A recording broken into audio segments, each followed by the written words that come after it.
பாய். நம்ம எல்லோரும் இந்த வார்த்தையை அடிக்கடி சொல்வோம். போக போக சரியாயிரும், போக போக பழகிரும் அப்படின்னு சொல்லுவோமா? இந்த போக போக இதை எப்படி இங்கிலீஷில் சொல்லலாம் பாப்போமா? இப்படி சொல்லுவோமா? போக போக தெரியும். இது நம்ம சர்வசாதாரணமாக யூஸ் பண்ணுறது தான். இதை எப்படி இங்கிலீஷில் சொல்லலாம்னா, you will know as time goes on. இது போக போக உனக்கு தெரியும், போக போக சரியாயிடும் அப்படின்னு சொல்லுவோமா? இதை எப்படி சொல்லலாம்?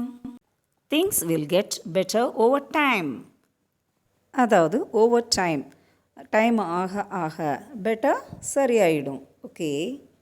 போக போக புரியும் சொல்லுவோம்ல, போக போக உனக்கே புரியும் அப்படின்னு சொல்லுவோமா? இதை எப்படி சொல்லலாம்னா, you will understand as time goes by. அதாவது போக போக உனக்கே இது புரியும். இதுவும் நம்ம அடிக்கடி சொல்கிறது தான். போக போக தன்னால் பழகிரும் அப்படின்னு சொல்லுவோமா? இதை நம்ம இங்கிலீஷில் எப்படி சொல்லலான்னு பார்ப்போம். You will get used to it over time. அதாவது யூஸ்டுனா பழகிக்கிறது. So you will get used to it over டைம்னா நீ போக போக இதை பழகிக்கிடுவ. போக போகங்கிற மாதிரி பழக பழக இந்த வார்த்தையை நம்ம யூஸ் பண்ணுறது தான். இதை எப்படி சொல்லலாம்னா, பழக பழக வந்துவிடும். The more you practice, the better you will get. அதாவது எவ்வளோ தூரம் நம்ம நிறைய ப்ராக்டிஸ் பண்ணிக்கிட்டே இருக்கோமோ அதுக்கு தக்க நல்லா நமக்கு ரிசல்ட் கிடைக்கும். So the more you practice, the better you will get. அப்படின்னா பழக பழக வந்துடும்.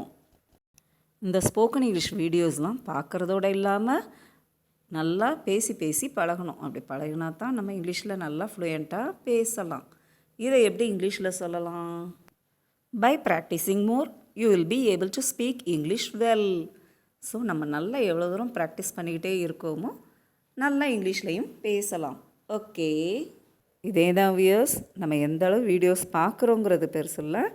We have to use it in our daily life. Then only we can speak English well. Okay, bye.